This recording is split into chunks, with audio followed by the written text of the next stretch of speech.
Good morning. It's always a joy to be with you all. This August actually marks my ninth year of being in the greater Connecticut, New York area, which means I'm getting old. Over those years, you've seen me in many different seasons of life as a bright eyed and bushy tailed seminarian, as a tired and cynical seminarian, and now as an older and hopefully a little wiser young professional. It's a gift to be back with you, and I'm grateful to be here. So this week, you can breathe a sigh of relief. You've made it through the Psalms of Disorientation, and we'll be exploring Psalms of Reorientation starting today. As I'm sure you know, or as you've learned so far, the book of Psalms is a collection of songs and poems. They were written to contribute to the life of worshiping communities in Jerusalem. They're songs filled with metaphor and imagery, reflecting the realities of the people who composed and prayed them. Written in the shadow of exile and oppression, they give voice to the full range of human emotion. They move from disorienting emotions like anger and anguish to reorienting emotions such as thanksgiving and joy. In that sense, they're not so much different from the music we listen to today. Think of the aching sadness of Simon and Garfunkel's The Sound of Silence, the urgency and desperation of Nina Simone's Sinner Man, or the joy and exuberance of ABBA's Dancing Queen. So don't worry, I'm not going to sing any of these for you, but you should listen to them later if you get a chance, if you don't know them. One of the questions that Hebrew Bible scholar John Collins asks about the Psalms is, are they emotion or instruction? Are they emotion or instruction? So as we explore Psalm 139 together, I'd invite you to keep that question in the back of your mind and maybe consider your own answer. And I'll return to the question later. The categories of disorientation and reorientation are helpful, I think, especially as we read the Psalms as modern people of faith. Much of modern life can be disorienting. We live in a culture that prizes independence and self-sufficiency. We're more digitally connected than ever before, yet many people experience profound loneliness and isolation. And we also exist in a time of worsening political violence and polarization, both domestically and globally. These are all disorienting realities that leave us longing for reorientation, like the psalmist before us. So Psalm 139 offers a vision of reorientation. The psalmist insists that we are known by God, not alienated in the political silos that divide us, behind the tall buildings that tower over us, nor in the algorithms that sort us. Wherever we find ourselves, we remain in relationship with the one who made us.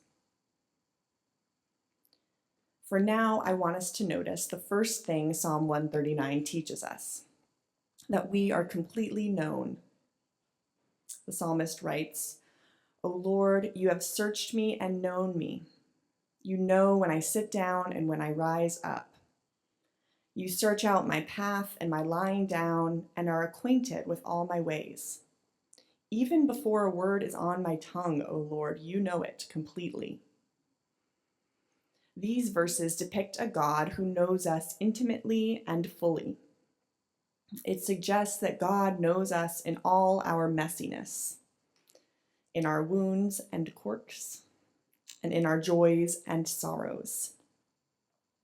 While that level of knowing may feel intimidating or even a little unsettling, it's ultimately freeing, because when we are deeply known by God, we are free to be ourselves. Theologian Paul Tillich wrote that the divine-human relationship gives rise to courage. I think Psalm 139 shows us why. If God already knows us completely, then we're free to stop pretending. We can simply be. Tillich believed that one of the great insights of the Reformation was the conviction that every person could approach God directly and personally, not through the church or through an authority figure, but on our own, as we are. And that insight remains powerful today. In a world where people experience loneliness and isolation, Psalm 139 reminds us that we are never truly unknown. We are seen. We are accompanied. And as Tillich puts it, even when we are alone, we need not be lonely.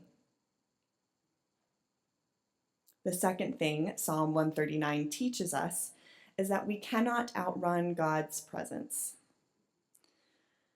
The passage is actually titled "The Inescapable God," which might initially sound more frightening than comforting. It makes me think of a haunted house or a magic trick with handcuffs that's gone wrong. But the inescapable presence of God is not meant to feel claustrophobic. As Tillich reminds us, it's freeing. The psalmist writes, "Where can I go from your spirit? Or where can I flee from your presence? If I ascend to heaven, you are there. If I make my bed in Sheol, you are there. If I take the wings of the morning and settle at the farthest limits of the sea, even there your hand shall lead me." Years ago, I supported the daughter of a man who was brought to the emergency department after a serious fall from a ladder. I sat with his daughter, who was Jewish, in the tiny, bleak family waiting room, a cramped and windowless, fluorescent-lit room. When I introduced myself as the chaplain, she asked if I had to heal him. It took me a moment to realize she was asking for what I knew as the Psalms. I quickly ran upstairs to our Jewish hospitality room and had someone help me locate the book among the many Hebrew prayer books. I brought it down for her, and she prayed the Psalms in a calming and melodic chant. She texted her family group chat, asking them to do the same. This is a woman who knew where to turn when fear overwhelmed her, who knew she could not escape God's presence. God is always with us, leading us through fluorescent-lit waiting rooms to the Hebrew prayer books on dusty shelves where ancient words wait to be spoken again. The third thing Psalm 139 teaches us is that we were purposefully made. The psalmist writes, "For it was you who formed my inward parts. You knit me together in my mother's womb. I praise you, for I am fearfully and wonderfully made. In your book were written all the days that were formed for me, when none of them as yet existed." So not only does God fully know us and never leave us, but God has designed us with intention and purpose. And God's purpose for us is not rigid nor confining, but freeing and empowering. It's easy to read this passage as describing a kind of top-down purpose. God has bestowed upon us a pre-existing meaning or a predetermined destiny, a particular role we are meant to fulfill. But read this way, purpose can become a source of anxiety. If God knew all our days before we knew them, then perhaps we worry, well, what if I miss it? What if I take a wrong turn and end up outside of God's plan for my life? But I see the purpose the psalmist is describing here differently. I hear something more like a bottom-up purpose. not purpose imposed from above like an assignment, but as something woven into the very fabric of our lives. Purpose that is embedded in our relationships, our loves, and our commitments, and most deeply in our relationship with God. It's not something we must achieve so much as something we are invited to inhabit, something that is always available to us. We may lose sight of that purpose. We may wander from it. We may spend years disconnected from it. Yet it remains available to us because it is not external to us. It's been woven into us by the one who knit us together.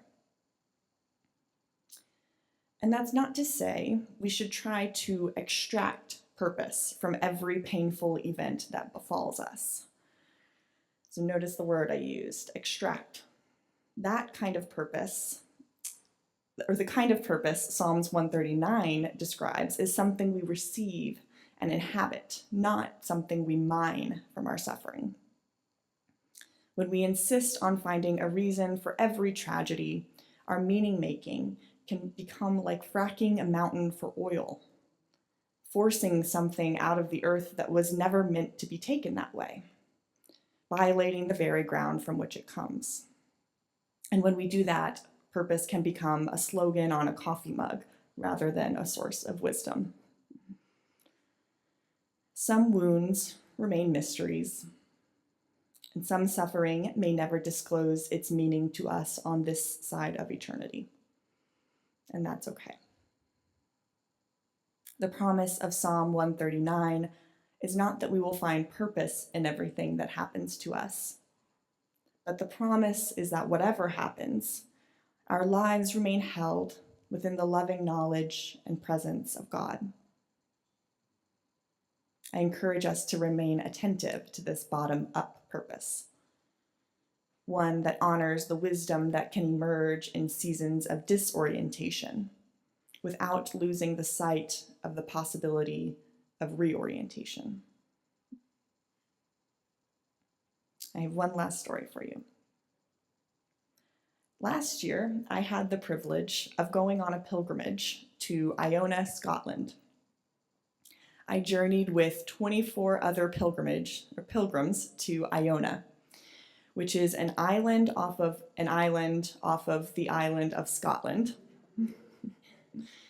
It was the center of Celtic Christianity in the 6th century, and it's a revered pilgrimage site for those seeking to find God in the natural beauty of Iona and within the Celtic Christian tradition.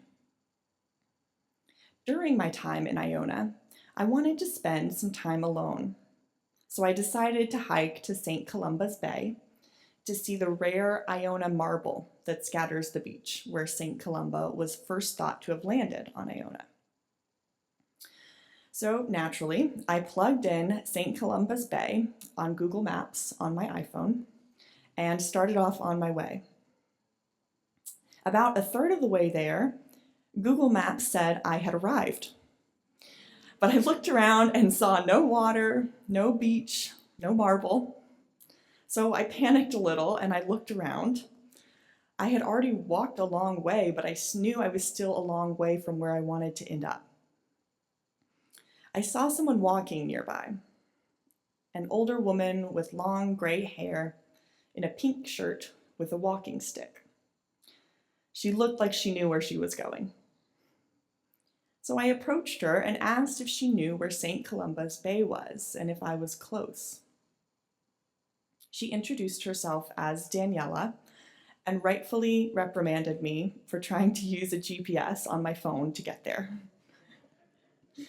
She told me I needed a paper map. A paper map? What is that?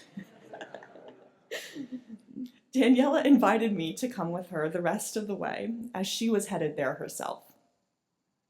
So as we walked together, she showed me how to read the land. She pointed to the wild irises. "You see those?" she asked. "Irises need a lot of water. So when you see them, you know you're in bog. So don't step there because bog is not good to step in. This was a new way of orienting myself. Not staring at my phone, nor following the blue line on Google Maps, but paying attention to where I was standing, feeling the ground beneath me, letting it tell me where to step and where not to step, feeling lost and then feeling found. This is what the Psalms are like. They show us reality as it is, not as it should be or as we wish it to be. There's no GPS. There is just what is. Wild iris bog, family waiting rooms, and dusty prayer books. And God is there. Purpose is available to us. So to Colin's question of whether the Psalms are emotion or instruction, I think they're emotion first, but these emotions are instructive. The Psalms and the reality they describe are more wild, more free, and always directed to the one who knows us. Like Daniela teaching me to read the landscape, they do not give us a blue line to follow. They teach us how to recognize God's presence in the terrain of our own lives. So may we welcome the reorientation that brings us into relationship with God. And may we remain open to God, who shows up in a kind stranger in a pink shirt and a walking stick, leading us beyond the maps that we trust and into the terrain where God is already waiting. Amen.